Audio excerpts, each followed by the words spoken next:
On today's show, the Bucks take care of business on the front end of a back-to-back on the road in Washington with some really big statistical performances from the stars on this Bucks lineup. So we're going to talk about what Giannis did with a triple-double. We're going to talk about the Jae Crowder breakout offensive game. Yesterday we spoke about defense. Today we're talking about offense. And we're also going to applaud our friends in Philadelphia for just getting the job done and ensuring that the Bucks' magic number to clinch the number one seed in the NBA is now 1. Let's get into it. You are Locked On Bucks, your daily Milwaukee Bucks podcast, part of the Locked On Podcast Network, your team every day.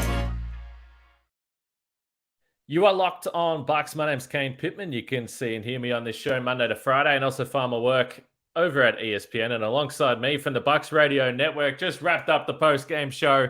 And the Bucks have got the back end of their back-to-back tomorrow. But Justin on Locked On Bucks is going back-to-back, and we absolutely appreciate that. We're going to get into everything from this game in Washington, from what Philadelphia did. There is plenty to talk about, but today's episode is brought to you by BetterHelp. Give online therapy a try at betterhelp.com/LockedOnNBA and get on your way to being your best self. As always, we thank you for making Locked On Bucks your first watch or first listen of every single day. And look, we mentioned yesterday that Justin's got some fans at 5 Set Forum, and they're coming up and asking him for photos. And we spent that story at the start of the podcast yesterday, and people were jumping in and saying, no. You can claim we're fans. We're fans of Locked On Bucks. We love what you do on a daily basis. So that's the kind of support we appreciate. And we also like to debate. We don't have to agree with each other. That is the beauty of this podcast. We love getting into it with the fans and discussing everything going on with this Milwaukee Bucks team. So if you haven't subscribed yet on the audio platform or YouTube, please do that. We're on the road to 7K subs on YouTube, trying to get there before the postseason. So we need about 500 more. So little way to go, but that's what we're hoping to do. So subscribe, like, drop a comment, get involved in the debate because you help us create the show every day, and we really appreciate it. The Bucks did take care of business tonight. This was a completely decimated Washington team, Justin. And tonight isn't the type of night that we can look at this game and say, okay, what were the key takeaways from the defensive break schemes in this game? And was the Bucks half-court offense? Because they were playing against guys that, quite a few of them, I'd never really seen play too often at the NBA level. But the Bucks won 140-128. And the thing we do love is that they knocked down a bunch of threes. 23 for 42, 54% from three. And as we get closer to the postseason, that is one thing that I think we all like to see, this Bucks team knocking down some shots from the outside.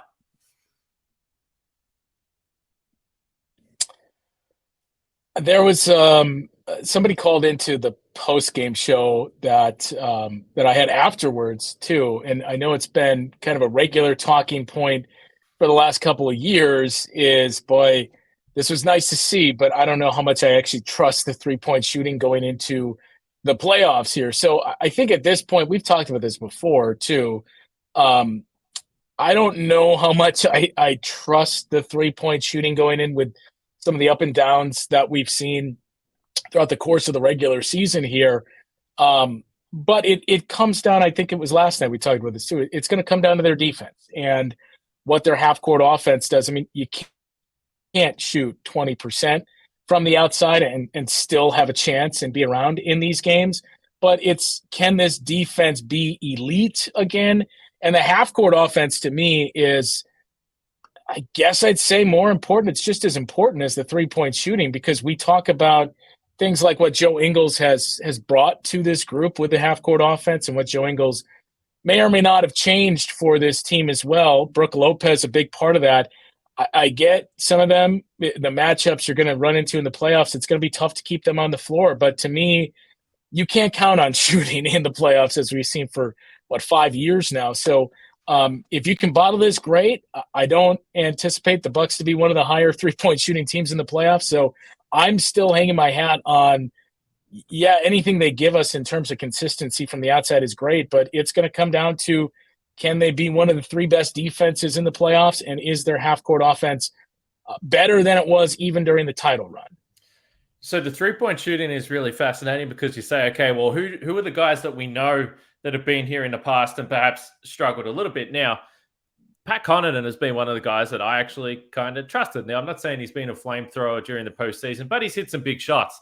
Unfortunately, We discussed who could potentially start with Grayson Allen out, and Pat Connaughton very early in this game exits. Same thing again, landing on an opponent's foot, sprains that ankle, but said he's doubtful tomorrow. He won't play tomorrow, and then we'll see where that leaves him. But Jae Crowder was the other guy that came in and started.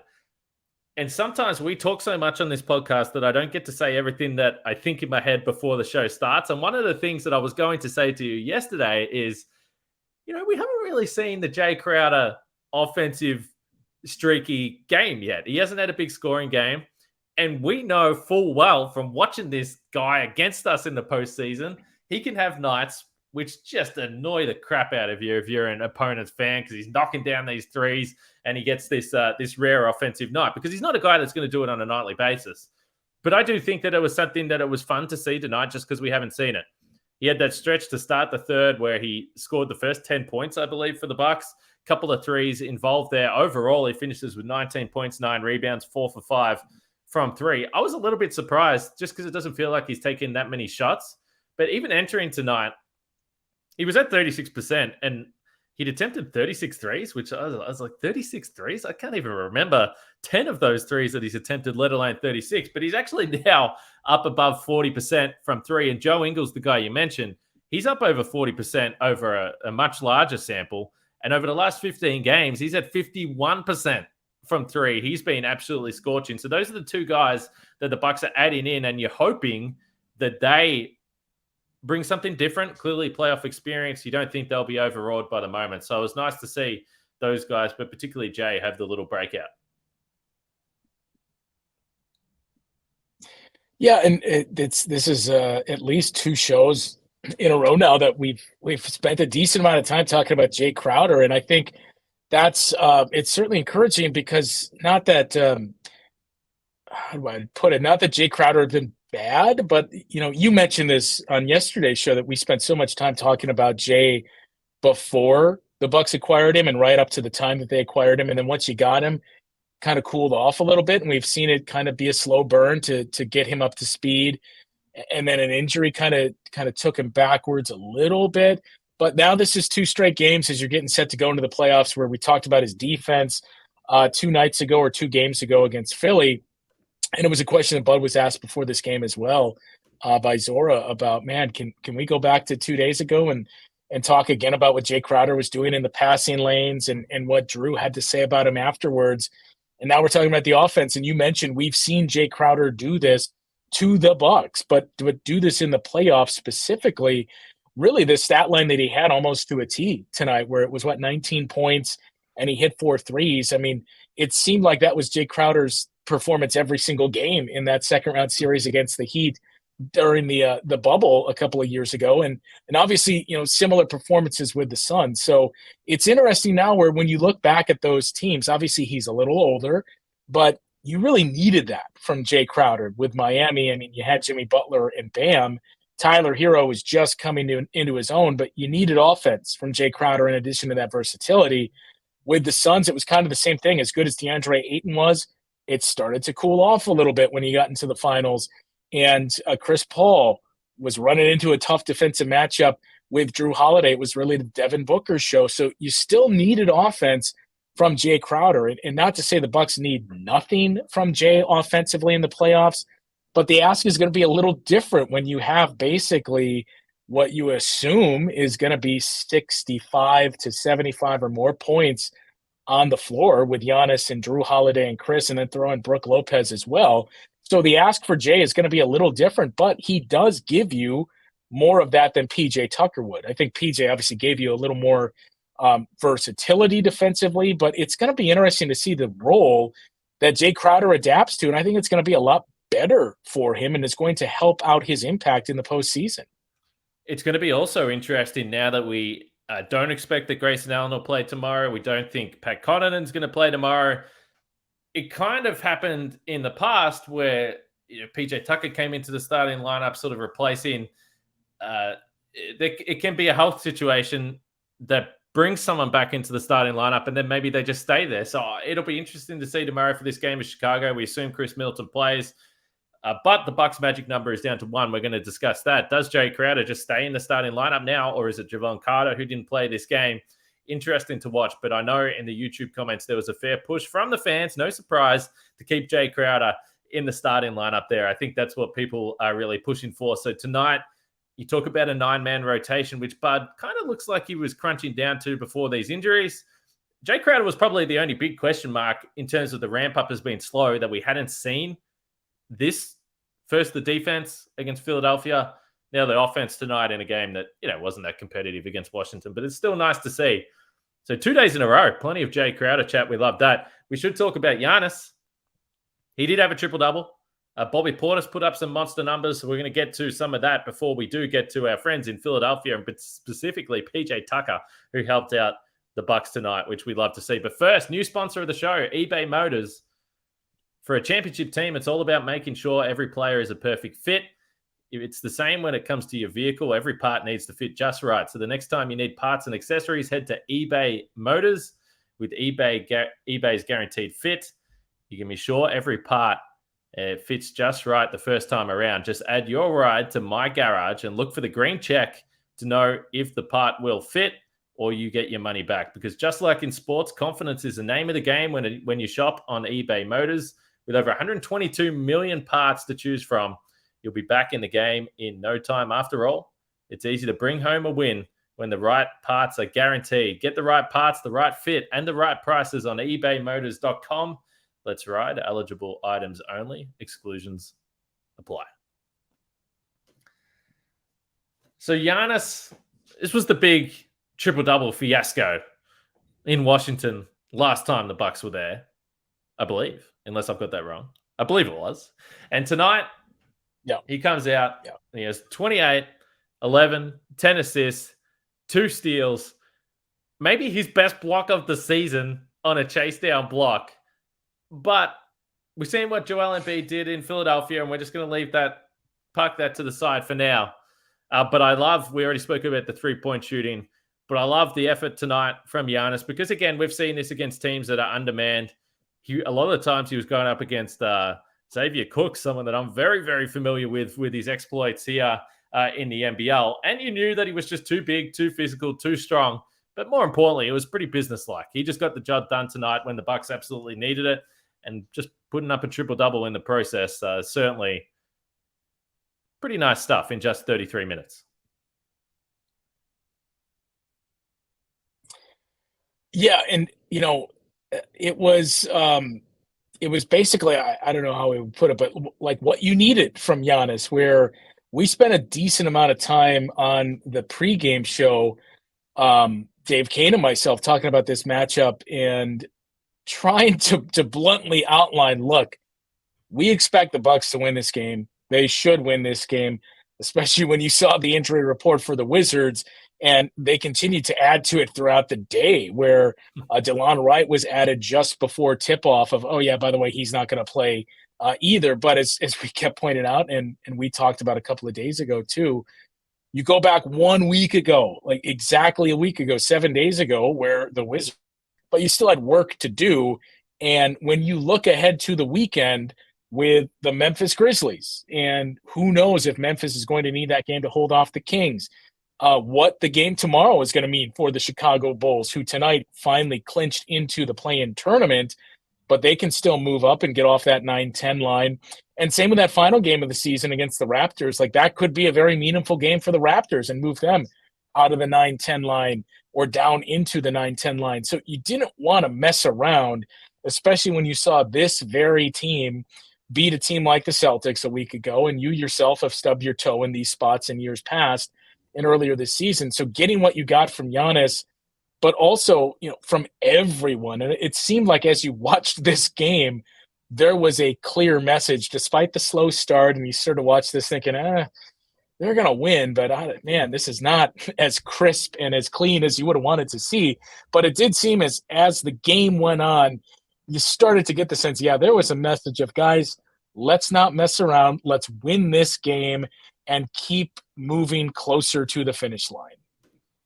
The 8 turnovers is the only thing that really stands out for Giannis. The Bucks overall had 18 as a team, which is not ideal.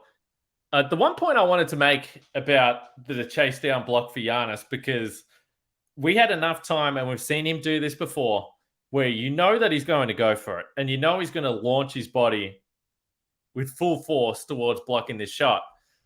And I had enough time as he was going for this in my head to think, oh my goodness, maybe don't try this. Just let it go. Now, he's not built like that. That's why we love him. But in the end, the play didn't or wasn't paid off because no one else on the team even got beyond half court. So then the Wizards, who actually followed the ball, were able to finish up with the layup. So my question is, I understand that sometimes you go, okay, well, Giannis isn't going to get that. That's a layup. But you've all watched him for long enough. Get up the floor and help him pay off this ridiculous block, because we'll see the replay and they'll show the replay and it's a crazy highlight. But the Bucks didn't get up there. So all of a sudden they score anyway. And it does take something away from it, which was a bit of a shame. Get up the court. Yeah. Yeah. Was it Kispert too that just basically got the gift layup from that block? And it was, we've seen so many of those too from Giannis where you get the sense of just watching for years of Giannis and seeing how quickly he gets down the floor. And when he can kind of sniff out one of those chase down blocks, as soon as it started to develop, I remember watching it and thinking, I think he's going to get a chase down, but it still seemed like this is there's a little more ground to make up here. And as he got it, you were still like, wow, part of me can't believe he did actually catch up and make up that ground and get the chase down block. But it did take a little bit away from it that the Wizards were on that. I think it was 3-1 breakaway and basically got a free layup despite the incredible defensive play from Giannis. The only notes I would really say on Giannis from this game tonight, we've spoken so much and you already referenced, Joe Ingles and what he can do for this half-court offense. Ingles tonight, 12 points, 5 assists, a couple of steals, and also a block that he recovered himself and started the semi-transition play. Yeah. Just really athletic stuff there from Joe. 4 from 6 overall. We mentioned that the fact that he's been knocking down those threes. But we probably, and part of it's been lineup stuff and Chris on the floor, Drew on the floor. But I don't think we've seen as much Joe to Giannis pick and roll stuff as what maybe I anticipated at the start of the season. But we did see a nice little sequence in this game where Joe was able to get downhill with the left hand, kind of fake that scoop layup shot that he's got, and then just lob it up to Giannis for the dunk. And then on the very next possession, Giannis was able to penetrate, then kick the ball out to Joe to knock down the three. So, yeah, maybe it's just me. I did think that we'd see a little bit more of that. Now, I'm not complaining because since Middleton and those guys have been back, the half-court offense, last time I checked, has been top 5 in the league. But I like seeing that little wrinkle added in as well. We definitely have not seen the level of two-man game from Giannis and Joe as we all assumed as soon as that signing was made. But I think conversely, it's been Joe Ingles and Brook Lopez, which you could argue has helped the offense even more. That Giannis already has that baked-in chemistry with Chris and with Drew, obviously, and most of these, even Pat Connaughton, whose minutes have certainly been dwindling, but Pat has some of that chemistry with Giannis as well. So plus, Giannis is the ultimate offensive weapon out there in the league that you feel like, well, we can work on that with anyone. So for Joe Ingles to develop that with Brook Lopez versus Giannis, I would argue has almost made this offense even better, especially in those half-court areas. And it's just been part of, if we talked about through most of this season, we had the conversation yesterday over who's the second most important on this team or who's been the second most best player consistently. Brook Lopez and what he's done with Joe Ingles has been a big part of that because he's gotten to show off a lot more of his offensive ability this year than he has in years past, and specifically in the half court. He's been solid all season long, but he has been incredibly efficient since Joe Ingles has really started to come into his own in mid-January. Couple more notes coming up from this game. Bobby Portis obviously stuffed the stat sheet. Thanasis, something I noticed about Thanasis late in this game. Also, Brook Lopez seems to have a power over Mike Budenholzer when it comes to replay reviews. We're going to discuss all that. And then we'll get into what Philadelphia did, beating the Boston Celtics, which now means the Bucks' magic number is down to 1 with a game against Chicago tomorrow. So some fun stuff still to come on this show. But first, FanDuel. The NBA playoffs are almost here, So it's the perfect time to download FanDuel, America's #1 sportsbook, because new customers get a no-sweat first bet up to $1,000. That's bonus bets back if your first bet doesn't win. Just download the FanDuel Sportsbook app. It's safe, secure, and super easy to use. Then you can bet on everything from the money line to point scorers and threes drained. Plus, FanDuel even lets you combine your bets for a chance at a bigger payout with the same game parlay. We've been tracking the MVP all season long, particularly over the last couple of months here at FanDuel, though. And Joel Embiid, I mean, he dropped 50 whatever points it was tonight. Doc Rivers declared the MVP race is over. I don't know, Doc. It seems like there's been some people in the media that are declaring that Giannis is their guy. But at FanDuel, Joel Embiid is a heavy favorite now. Minus 470. Nikola Jokic second at plus 650. And Giannis, maybe some value at plus 750 here. They did beat the Sixers 2 nights ago, and Giannis was absolutely fantastic. So keep that in mind. But you can check out all the odds at FanDuel. So don't miss the chance to get your no-sweat first bet up to $1,000 in bonus bets back when you go to FanDuel.com/lockedon. That's FanDuel.com/lockedon to learn more. Make every moment more with FanDuel, an official sports betting partner of the NBA. All right, we always talk about the stat padding. It's a theme out there. And Bobby Portis, no doubt about it, is an accumulator of stats. He's a double-double machine, and I'm not even saying that in a bad way. Tonight, it was very clear he really wanted the 2020 game. He was trying to get some shots up towards the back end of this, which is fine. I don't really mind. I thought he was awesome again tonight, particularly from three, 5 for 9 from three, and we've discussed his three-point shooting throughout the season. Over the last 15 games now, he's up to 38%, so it feels like he's starting to find the range a little bit there. But overall, he still ended the night falling just short of that 2020, but 19 points and 20 rebounds for him. But the thing I noticed with Thanasis, I don't know if you saw this. So Thanasis comes on for the final minute of the game. And normally when Thanasis gets out there for the last minute, he's trying to get a poster dunk. He's trying to score, which, hey, I'm not begrudging him for that. Get out there, get a shot up. I get it. You don't get to play too often. But tonight, if you watch the last couple of possessions, he was demanding that Goran Dragic gets the ball to Bobby Portis. So I just wanted to say that it was kind of nice to see. He is a really good teammate. It's very clear to say, and he does seem to be aware of those little things, whether it is his brother or other guys on the team. So Bobby Portis was awesome, but shout out to Thanasis for being a good team guy. It was nice to see him back on the bench tonight. It was nice to see Thanasis. Shout out to him for that. I would say I did hear quite a few fans before the game against Philly. A little concerned of, I don't know how to feel about this. We're not going to have Thanasis on the bench. I don't know what that's going to mean for the energy. And we did hear a few of them talking about that right around where our radio booth was. And I wanted to interject, but didn't want it to turn into Buck's radio announcer really hates Thanasis. But like, guys, if we need the energy from Thanasis in a game where you got to pick yourself off the mat in order to do so, like, we may have some larger problems here. But I do think, to tie this into a pretty big WrestleMania weekend, it does almost feel like that's kind of the Bucks stable. It's not always the stars that align for the stable. You have like the superstar, then you got a tag team, and then you have another guy that's kind of like one of the better mid-carders. It does kind of feel like that's the Bucks version of the Four Horsemen is Giannis and Thanasis, but then Pat Connaughton and Bobby Portis have kind of been adopted by the Antetokounmpos as the other two guys in that group. No, it is fun. And I mean, I agree on your Philadelphia point. Yeah, I mean, we love the energy because Thanasis brings the energy on a night like tonight where you're playing a Washington team where you don't want to slip up. And there's a lot on the line. So again, you hope the Bucks don't need it. But yeah, that Philadelphia game, geez, you would hope they came in ready to make a statement in that game. And they did, which was fantastic to see. Last one from this game, Brook Lopez again. And he just keeps doing it. He just keeps rattling off these 20-point games. This is unbelievable right now. Tonight, he was 8 for 11 from three. A little bit different because he was 4 for 7 from the outside. We haven't seen as much of that as late. He's been dominating inside. But another 20-point game. He didn't get a rebound. And when I spoke about Bobby Portis chasing some of those rebounds, there was a rebound late in the game where Brook Lopez was about to pick it up. And Bobby Portis sprinted in front of him to grab the rebound. And Brook was just like laughing about it, talking about a good teammate again. But he had 5 blocks. And he had one of these blocks on Huff, I believe it was. Or might have been Gafford. I think it was Gafford actually, and it was a monster block. And straight away, Brook is calling for the replay.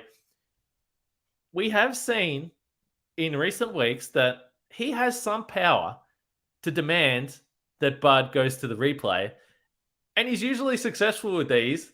But Brook is block hunting right now because I'm sure he's aware of everything that's going on. And by the way, he's normally right because this was the cleanest of blocks, and I can't believe they called a foul. But shout out to Brook for having some replay power here. It's a power that is not to be taken lightly. With great power comes great responsibility. That you have Bud's here. So like you can't campaign for something that's this is only really 50-50 here, Brooke. But it's happened so many times that I can't even keep track of how many. I know I want to say it's 7 times, maybe it's 6 that he's had 6 or more blocks in a game. I feel like this is 12 or 13 times that he's had 5 or more blocks in a game, which just, to hear those numbers it's just astounding. Even if you said, hey, 5 times this season, Brook Lopez had 5 or more blocks, like that's unreal, especially for a guy that just turned 35 years old, is a little over a year removed from back surgery. And here he is, and he continues to be doing this and putting up these numbers that he's doing it routinely, that it's almost like, oh yeah, by the way, Brook had 5 blocks tonight. Like the games where Brook Lopez has 1 or 0 blocks stand out at this point more than the games where he has 4 blocks. Yeah, I mean, you actually don't believe it, and you just figure that the scorer's table has made some sort of error because it just doesn't seem realistic. So I haven't looked this up, but I know for a fact this is the most 20-plus point games he's had in a season with the Bucks. I assume pretty comfortably it's probably the most 5-plus block games as well, as you kind of referenced there. So again, he's probably, well, not probably, I think he is. He's having his best season with the Bucks over the 5 years. He's now 35. It's just insane to think about what he's doing for this team. Last note, because we haven't really spoken about Drew Holiday at all, he threw down a nice dunk at the end there. So shout out to Drew for throwing down that dunk. And by the way, we haven't mentioned him, but he had 26 points, 9 rebounds, 10 assists as well. So he was only 1 rebound off a triple-double. So just some big statistical performances from the Bucks tonight in this game. All right, quickly as we wrap this up, the Sixers and PJ Tucker with 3 big corner threes late in the game. Thank you very much. The Bucks now win tomorrow, and they lock in the number 1 seed. Shout out to PJ. You might have flagrant fouled Giannis a couple of days ago, but you did the right thing tonight and knocked down some threes. And I feel like they were, all 3 of them were late, as you mentioned. It was the last 2, I think, came in the last like 30 or 40 seconds of the game. And it was the last one too, where he really paused, where he was open, caught it, thought about it, thought a little bit more, and then finally took it. Like it was almost PJ Tucker waiting for the Bucks to see, hey, I'm giving you this gift. Okay, thank you, PJ. So yeah, it was it's still almost the one that got away, that I think Bucks fans still have all the feels for PJ Tucker, even though he's wearing the jersey of 2 of your most hated teams. Boy, the only thing that would cap it is if somehow PJ Tucker ends up with the Boston Celtics next year. But nonetheless, still, you still, as much as we hate the teams he's on, you still have that large part of you. It's still, man, I still love PJ Tucker. So the fact that it was him hitting those quarter threes felt like that was significant. Yes, legend for life. And the post-game celebrations, just the fight with Durant, I mean, stuff that we'll absolutely never forget. So shout out to PJ tonight. We'd love to see that. Shout out to the Locked On Game to Game podcast as well. Check it out. All the scores, news, stats, info, analysis from around the NBA on a daily basis from the Locked On hosts across the network. Check it out. It's a Locked On Game to Game podcast on your Locked On NBA feed. Bucks and Bulls tomorrow. We'll be back for a post-game show after that game. And hey, hopefully we're celebrating the Bucks locking in the number 1 seed. Justin, go get some rest, my friend. You have done a superb job over the last 2 days. Frank was traveling today, so maybe he'll be back tomorrow, or maybe I'll drag someone else in the podcast. We'll figure it out, but we'll be back. Subscribe, rate, drop a comment, a like, all that stuff. We appreciate it. It helps the show. We'll catch you after the Bulls game.